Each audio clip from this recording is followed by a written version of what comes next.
다양한 견해와 이해관계가 갈등하고 화합하면서 공존하는 현대 사회에서 과학 또한 민주주의 문제와 깊은 관련을 갖습니다. 1997년 2월 복제양 도올리의 탄생이 알려지면서 한국 사회에서도 생명 복제 문제뿐만 아니라 첨단 생명과학 기술들의 함의와 활용에 대해 활발한 논의가 전개되었습니다. 독재와 권위주의 시대에는 상상할 수 없었던 바람직한 현상이었습니다. 또 한국 사회가 유관 분야에서 발전하고 성숙했기 때문에 가능한 일이었다고 생각합니다. 생명윤리 및 안전에 관한 법률은 그러한 논의 과정에서 탄생하였습니다. 하지만 다양한 견해와 복잡한 이해관계를 가진 각계각층의 수기의 결과는 소수 이해관계인의 전횡에 의해 처참하게 훼손되었습니다. 법률 제정과 초기 시행 과정에서 드러난 국정농단적인 사건들은 반면 교사의 의의를 갖습니다. 그 10년의 역사에서 줄곧 논의의 한가운데 있었던 경험을 여러분과 함께 나누려고 합니다.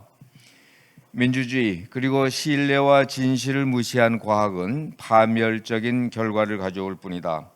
그것은 과학이 더 큰 사회적 역할을 하게 될 미래에 더욱 명백한 공리이다. 복제양 도올리는 한국 사회에 큰 충격을 주었습니다. 언론은 기대와 우려를 표명했습니다. 경향신문은 인간 복제된 재앙 초래, 동아일보는 복제 인간 가능, 사회윤리적 파문 우려, 조선일보는 복잡한 인간 등장 가능성, 과학적 쾌거지만 악용 때는 인류 혼란. 한겨레 신문은 농축산업, 유전병 치료 새 지평, 윤리 논란 본격화라고 지적했습니다. 과학기자클럽은 토론회를 열고 적절한 통제를 위해 생명윤리위원회와 같은 제도적 장치를 마련할 것을 제안했습니다. 먼 나라 일로만 여겨졌던 생명복제는 성큼 우리의 문제로 다가왔습니다. 1998년 12월 14일 경희대병원은 인간의 난자에 체세포를 삽입해서 배아 단계까지 복제 실험에 성공했다고 발표했습니다. 대한의학회는 곧 특별위원회를 구성하고 진상조사에 나섰습니다. 인간 복제 실험 논란은 1998년 의학계 10대 뉴스 중에 1위에 올랐지만 국제학계와 언론은 경희대병원의 발표는 과학적 증거가 부족하다고 지적했습니다. 1999년 1월 26일 대한의사협회는 첨단 생명과학 기술이 질병의 예방과 진료, 건강의 증진 등 국민의 복지를 향상시키는 유용하고 유력한 수단이 될 수 있음을 인정한다.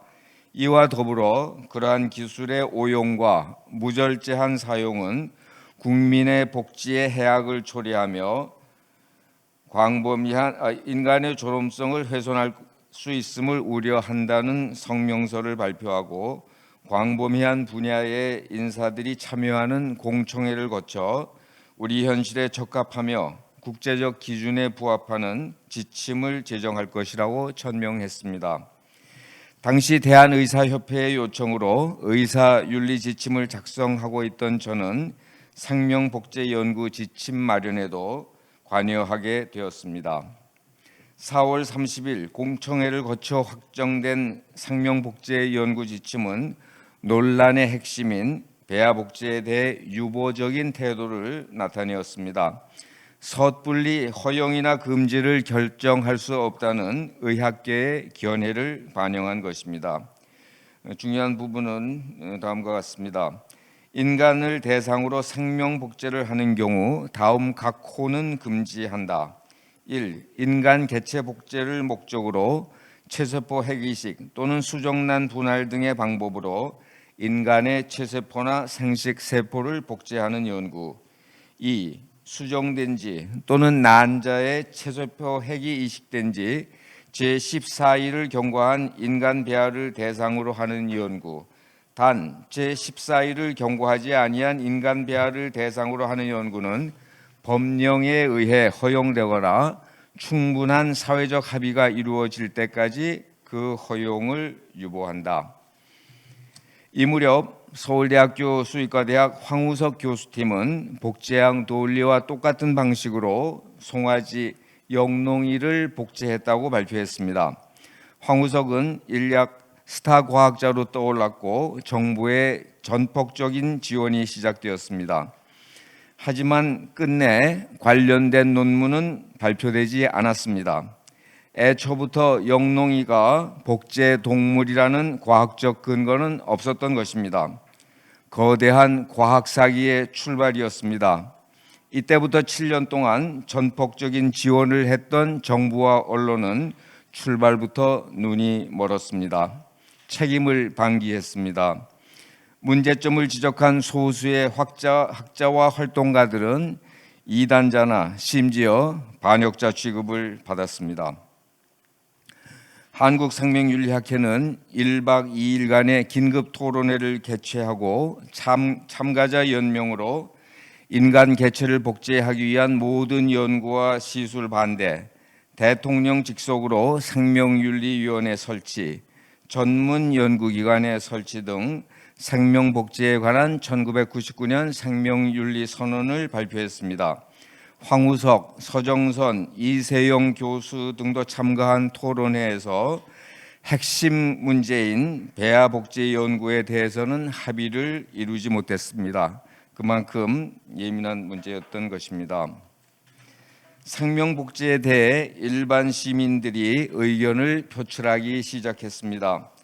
과학기술합의회의라는 우리에게 새로운 방식이 등장했습니다. 저도 이 합의회의에 전문가 패널로 참가했습니다.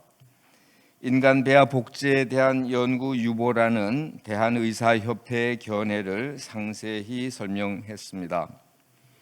1999년 9월 13일 유네스코 한국위원회가 주최한 시민회의는 수정란이 형성되면 바로 생명이라는 이유로 인간 배아 복제를 금지해야 한다는 합의안을 채택했습니다.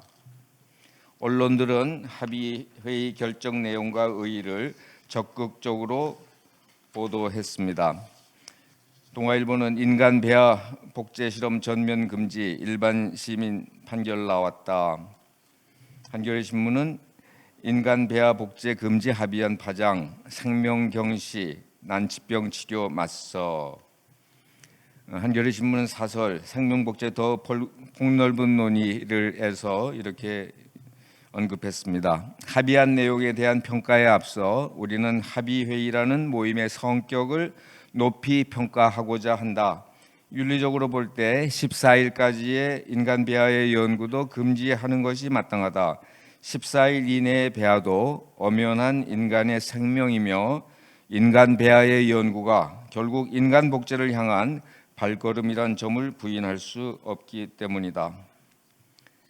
조선일보는 이렇게 보도했습니다. 다소 난해하다고 할 수 있는 생명 복제에 대한 시민 패널들의 결론은 인간의 완벽한 복제는 어떤 일이 있어도 금지되어야 한다는 것, 특히 의학계에서 논란의 초점인 수정 이후 14일 이전의 인간 배아 세포에 대해서도 반대한다는 쪽으로 의견을 모았다.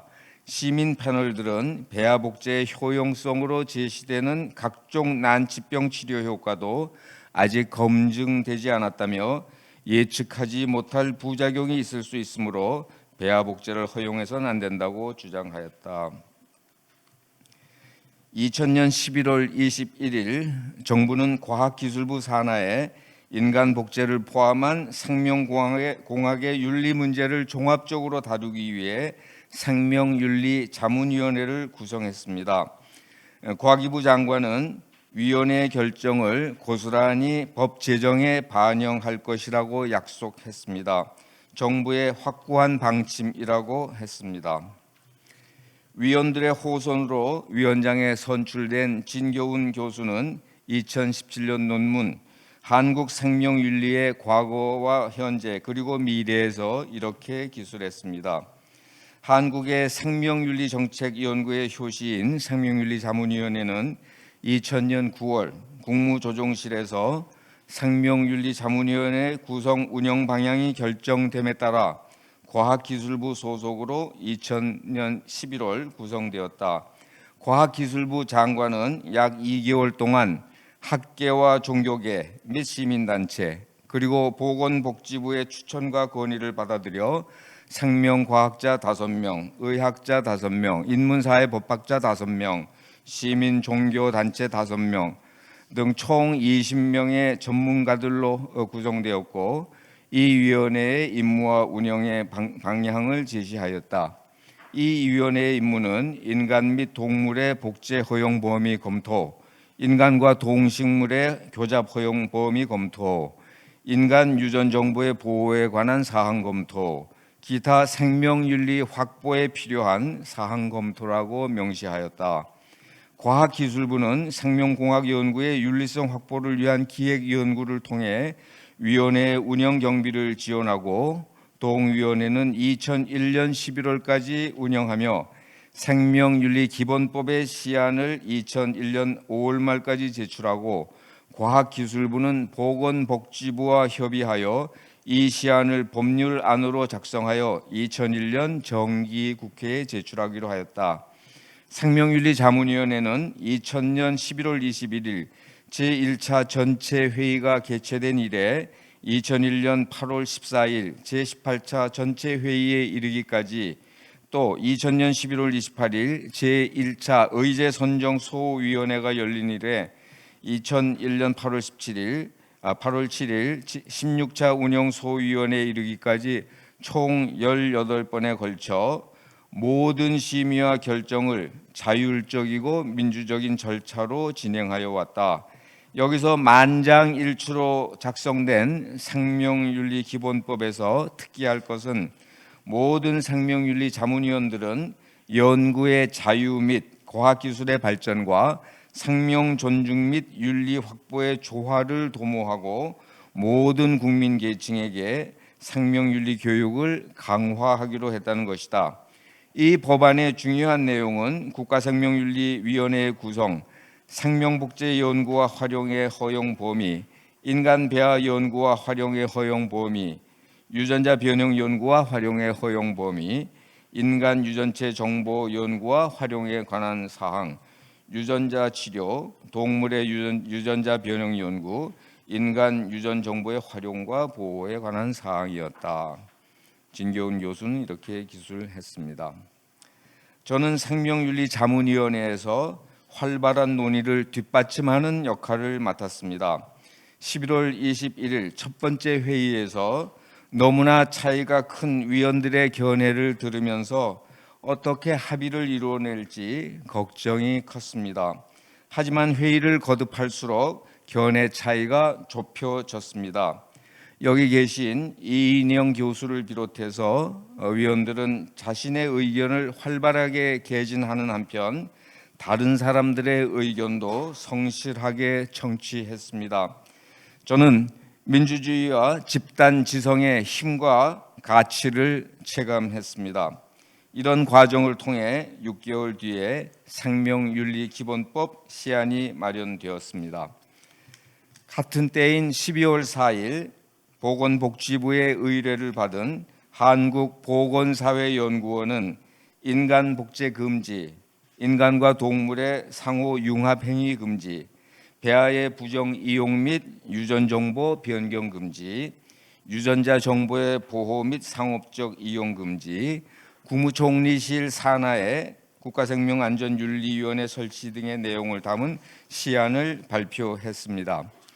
12월 6일 열린 보건사회연구원 시안에 대한 공청회에서 생명복제 연구에 대한 찬반 의견이 팽팽했습니다.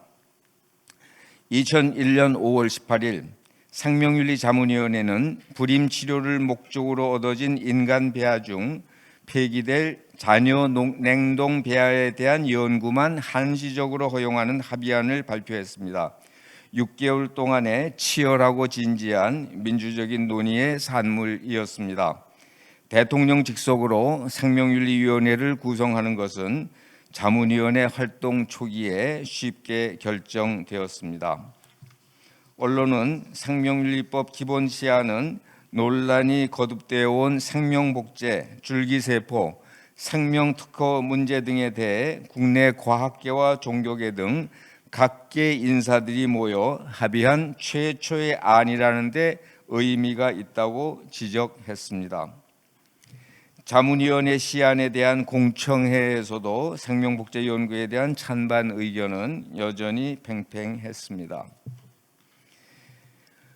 공청회에서 배아줄기세포의 효용성에 대해 권혁찬 생명윤리자문위원회 위원과 강경선 교수는 일반에 알려진 것과 달리 배아줄기세포에 비해 성인의 줄기세포 연구가 더 많이 진전되었다며 배아줄기세포는 지나친 분화 능력을 가져서 오히려 원하는 세포로 분화시키기가 힘들다고 밝혔습니다.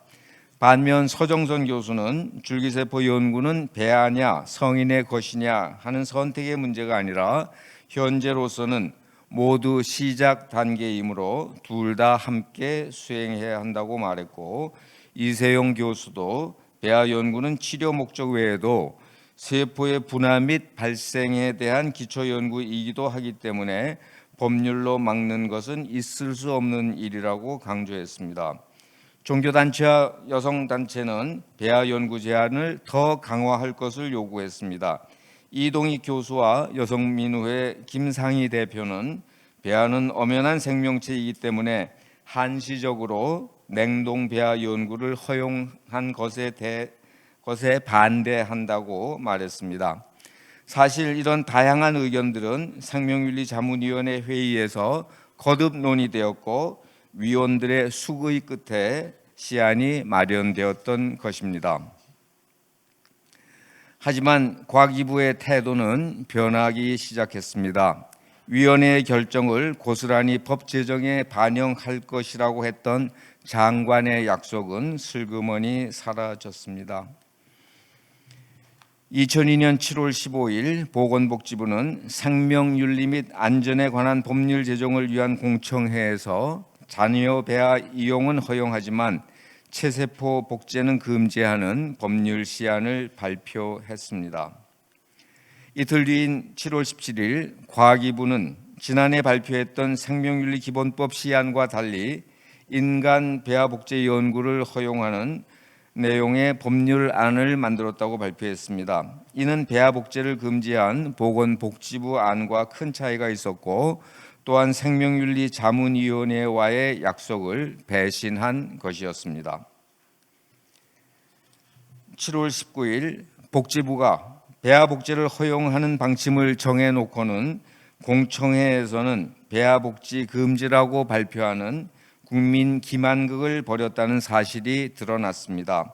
소수 이해관계인과 정부의 협잡이라는 의심을 받기에 충분한 것이었습니다.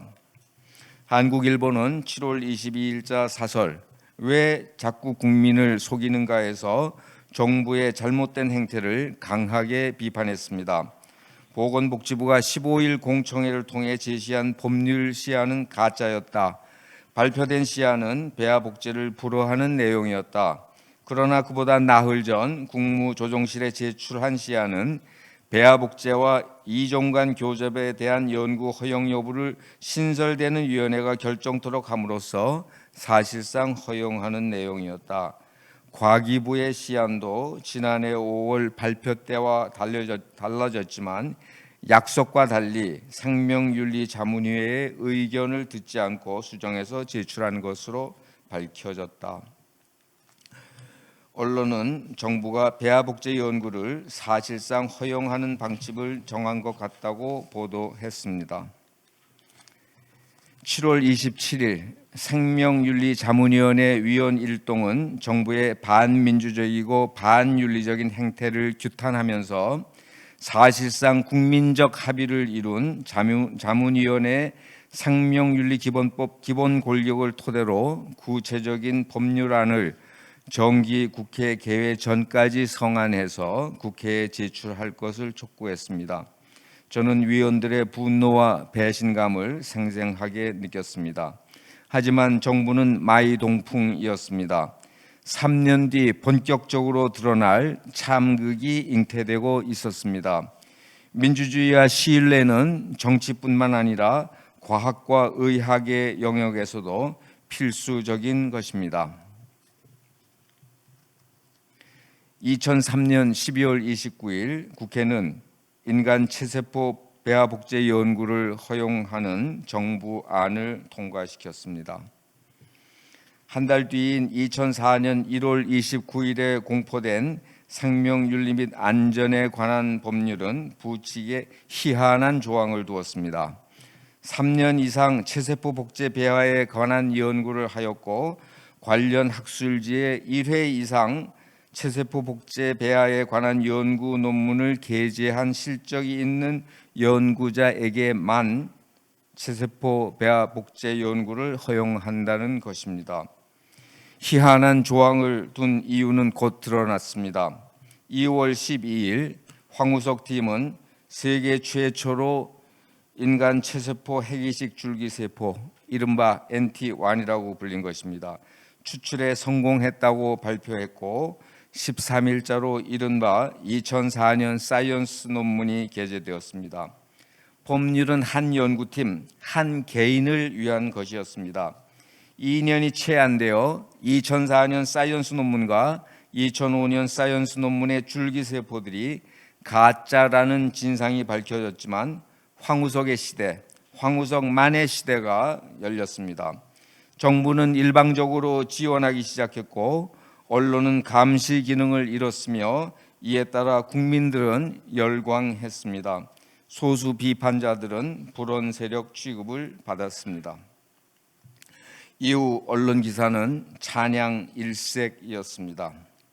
한국생명윤리학회는 5월 23일 인간 배아 연구에 관련된 난자 제공자 의혹에 대해 해명을 촉구하는 공개 질의서를 발표하고 공개 토론을 제의한 것을 시작으로 연구의 윤리적인 측면에 대해 거듭 문제를 제기했지만 우의 독경이었습니다. 2005년 4월 7일 과학계 7명, 윤리계 7명 등 민간위원 14명과 정부 측 위원 7명, 총 21명으로 구성된 국가생명윤리심의위원회가 발족했습니다. 하지만 위원회는 사실상 유명무실했습니다. 11월 하순 마침내 황우석 사태가 터졌을 때도 위원회는 진상을 규명하기보다는 미봉하는 데 급급했습니다. 몇 명 위원들의 문제 제기와 항의는 별로 힘을 발휘하지 못했습니다. 이런 가운데 황우석은 무소불위한 국가 권력 자체가 되었고 참극은 클라이막스를 향해 치닫고 있었습니다. 6월 1일 황우석의 줄기세포 연구팀장을 지냈던 사람이 MBC PD수첩에 황우석 팀의 연구 비리를 제보했습니다. 이후 PD수첩을 중심으로 시민과학센터 그리고 한국생명윤리학회의 극소수 관계자들이 연구에 관련된 난자 제공 의혹과 줄기세포 진위에 대한 심층 탐사에 들어갔습니다. 그리고 마침내 PD수첩은 제보된 연구 비리가 모두 사실임을 밝히고 방송을 앞두게 되었습니다. 궁지에 몰린 황우석은 자신들이 만들었다는 줄기세포의 진위를 확인하기 위해 줄기세포 샘플을 PD수첩에 내놓을 수밖에 없게 되었습니다. 동시에 황우석은 친위 기자를 통해 제보자를 모략 공격하기 시작했습니다.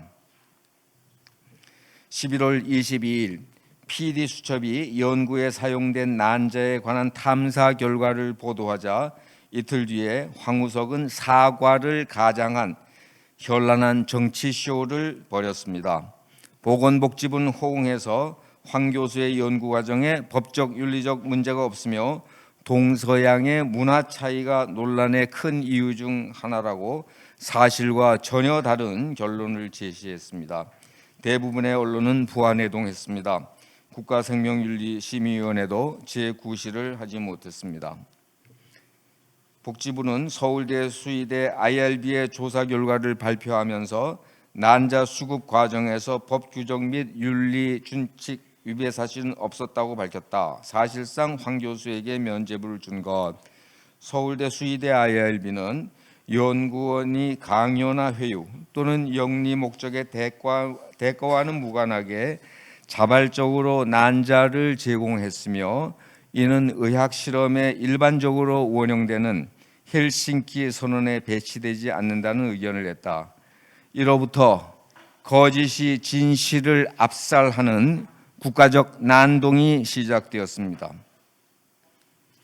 언론에 의해 그럴싸하게 포장된 황우석의 기자회견 내용은 온통 거짓말이었음이 한 달 뒤 서울대학교의 진상조사에 의해 밝혀졌습니다.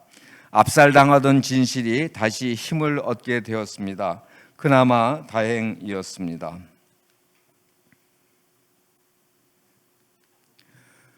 줄곧 황우석 연구의 비윤리성을 지적해온 한국생명윤리학회는 황우석의 기자회견 직후 인간 배아복제 연구를 둘러싼 윤리 논란에 대해라는 주제로 긴급 토론회를 개최했습니다. 그리고 의학 및 생명과학뿐만 아니라 모든 학문 연구에서 정직성은 반드시 지켜져야 하고 어떤 이유로든 훼손되어서는 안 된다. 해당 연구자와 아무런 이해관계가 없는 국내외의 기구와 인사들이 오늘의 해명을 철저히 규명하고 검증해야 한다는 성명서를 발표했습니다. 2년 가까이 황우석과 그 팀의 행태를 면밀히 추적해 왔기 때문에 가능했던 대응이었습니다. 학회는 성명서에서 연구자의 정직성과 사회적 공공감시를 특히 강조했습니다. 생명윤리 및 안전에 관한 법률이 제9시를 하기 위한 기본 전제입니다. 성명서의 내용을 읽어보겠습니다. 한국생명윤리학회는 2004년 5월 22일 이번에 논란이 되고 있는 연구원의 난자 이용 문제 등을 비롯하여 크게 4가지 의문점에 대해 관련자들에게 공식 질의한 바 있었다.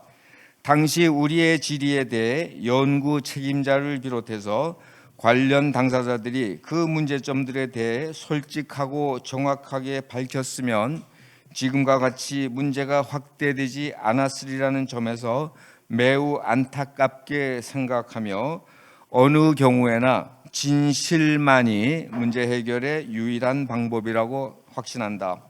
헬싱키 선언과 뉘른베르크 강령 그리고 그에 기반한 국내외의 의학 및 생명과학 연구 규정들은 인체를 대상으로 연구하는 사람이라면 누구나 철저히 숙지하고 준수해야 할 보편적 규범이다.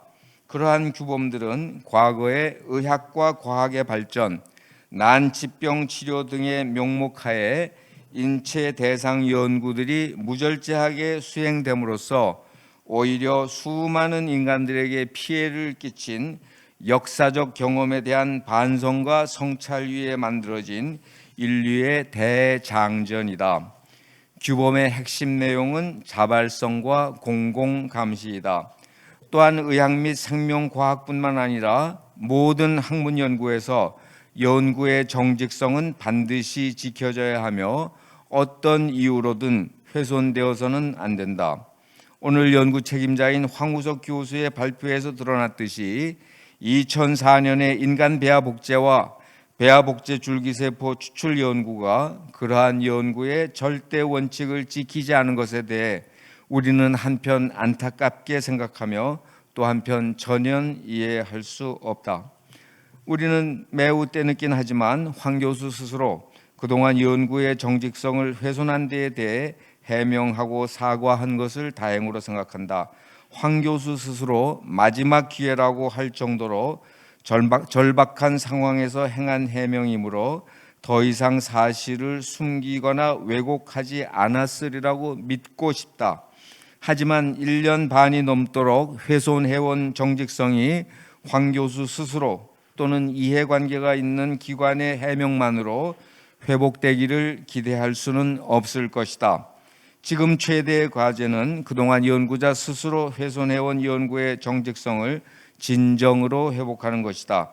그것은 해당 연구자들뿐만 아니라 관련 연구의 발전을 위해서도 가장 먼저 해야 할 일이다. 지금까지 그랬듯이 문제를 덮으려 한다면 오히려 더 큰 위기만을 초래할 것이다. 연구의 정직성을 진정으로 회복하는 것은 해당 연구자와 아무런 이해관계가 없는 국내외적으로 공신력 있는 기구와 인사들이 그동안의 문제점들과 오늘의 해명을 철저하게 규명 검증함으로써만 가능하다고 확신한다. 궁지에 몰린 황우석이 PD수첩에 내어진 줄기세포 샘플은 검사가 가능하지 않도록 처리한 것이었습니다. 이처럼 재발이 저린 행위는 황우석이 자신들의 줄기세포가 가짜라는 사실을 이미 알고 있었다는 유력한 증거입니다. 그런 반과학적이고 반윤리적인 처리를 했음에도 황우석의 줄기세포가 가짜라는 사실이 밝혀졌습니다. 황우석 신화의 시작인 영롱이도 가짜 복제 동물임이 밝혀졌습니다. 새빨간 거짓말에 속아 정부는 지원을 아끼지 않았고 생명윤리 및 안전에 관한 법률도 누더기가 되었던 것입니다. 과학을 정치 공작으로 봉합하려는 YTN 청부 보도 사건도 발생했습니다. 과학의 수치이고 언론의 수치입니다. 상상하기 어려운 광난이 온 나라를 휩쓸었습니다. 여기 계신 분들 대부분 잘 기억하시리라고 생각을 합니다.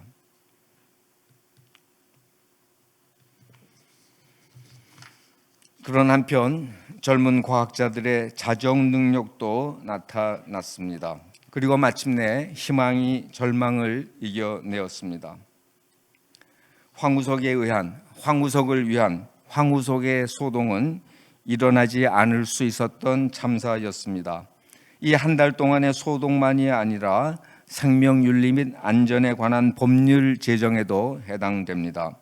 정도를 걸었다면 법률은 처음부터 모범적인 모습을 갖추었을 것입니다.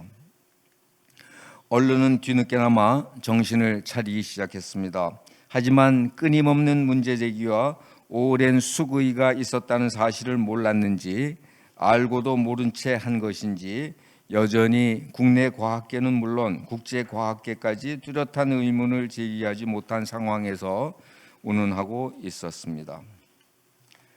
황우석의 연구 비리가 밝혀지는 가운데 국가생명윤리심의위원회 위원장이 돌연 사퇴했습니다. 문제의 11월 24일 황우석 기자회견에 관여했기 때문이라는 보도가 있었습니다. 재판장이 자신이 재판하는 범죄의 공범이었던 셈입니다.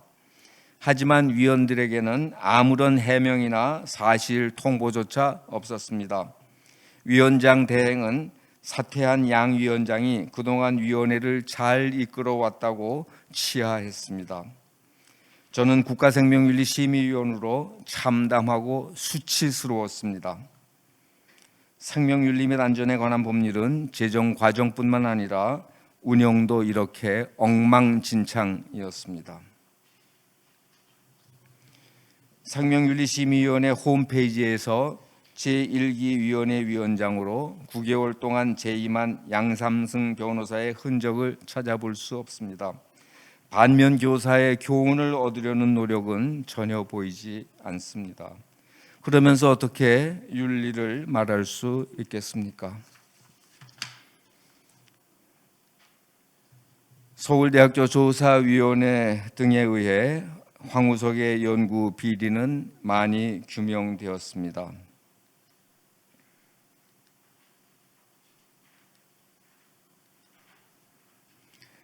하지만 황우석이 그렇게 무소불위의 힘을 발휘한 배경에 대해서 또 생명윤리 및 안전에 관한 법률이 왜곡된 연유에 대해서는 거의 밝혀지지 않았습니다. 비슷한 우행과 만행, 그리고 참극이 반복되지 않기 위해서는 이제라도 철저하게 규명해야 할 것으로 생각을 합니다. 보건복지부에서 청와대로 파견된 행정관, 가정의학 전문의이기도 한 그 행정관이 최동욱 검찰총장을 제거하기 위한 뒷조사에 관여해서 건강보험 가입 정보를 불법적으로 알아본 것으로 확인되었습니다. 10년 전의 일입니다. 건전한 상식을 가진 사람으로는 상상하기조차 어려운 일입니다. 더욱 끔찍한 것은 그 행정관을 생명윤리 및 안전에 관한 법률의 집행을 담당하는 보건복지부 생명윤리 정책과장에 임명한 사실입니다. 이래도 되는 건지요?